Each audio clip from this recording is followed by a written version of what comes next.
Bakit kaya? Kinakabahan po itong si Martin Romualdez.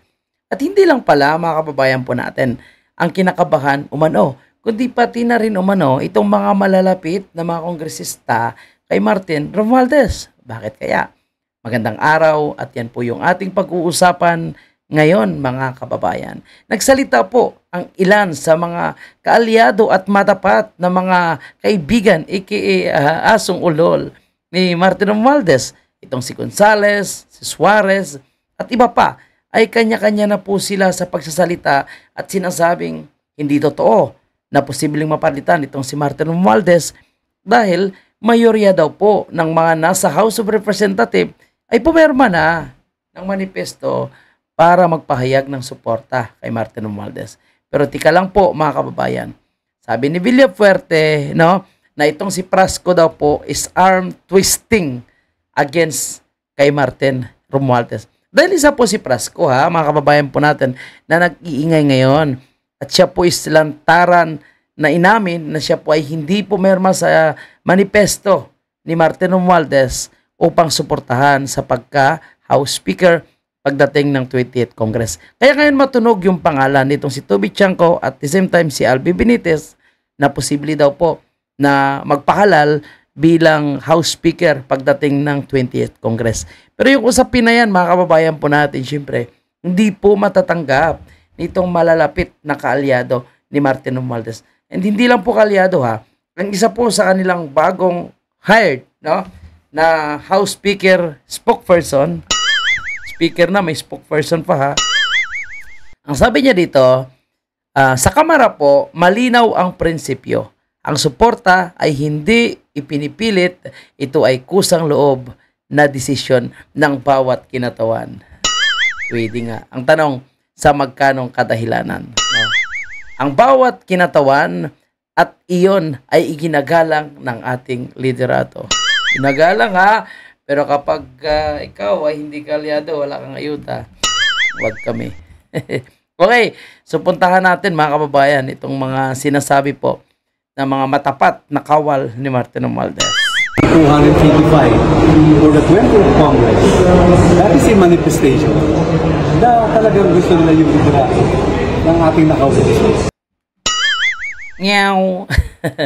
Gusto daw po talaga ng mga nag-sign ng manifesto ang liderato ni Martin Romualdez. Utang ina naman kasi. Paano hindi mo magustuhan, di ba? No? Basta't dikit ka, mayroon kang 7-7, mayroon kang 30-30, di ba? Mabilis ka makakuha ng proyekto. Hindi ako nagsabi niyan kundi si Mayor Magalong.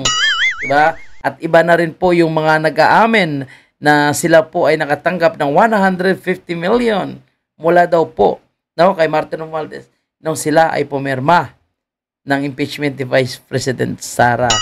Yung iba nga humingi ng sorry kay BP Sara. And now, yan po yung mainit na pinag-uusapan, yung impeachment na yan. Dahil po sa ambisyon ni Martin Romualdez. Itiniwalag na bilang miyembro ng National Unity Party si House Deputy Speaker at Cebu 5th District Congressman Duke Frasco matapos tumanging lumagda sa manifesto na sumusuporta sa pananatili ni late 1st District Congressman Martin Romualdez bilang House Speaker. Grabe Yan po yung kapalit mga kababayan Dahil hindi siya pumirma, hindi siya bumasa, ayun, tinanggal na po siya sa kanyang partido. Ganyan po sila kadesperado. Pero kung i-analyze po natin mga kababayan, ang sinasabi nila, isa lang, si Prasco lang yung umalis. So wala daw po itong bilang sa 285 na mga kongresista na pumirma ng suporta para kay Martin Romualdez. Pero bakit sila ngayon nagpapanik? Pareho kaya kami nang iniisip, mga kababayan natin, na yung posibleng 285 na yan, baka 85 na lang yung maiwan pagdating ng 20th Congress at lilipat sa ibang grupo na patas daw po, ikaw man ay susuporta sa kanya o hindi, ay makakatanggap ka ng iyong budget.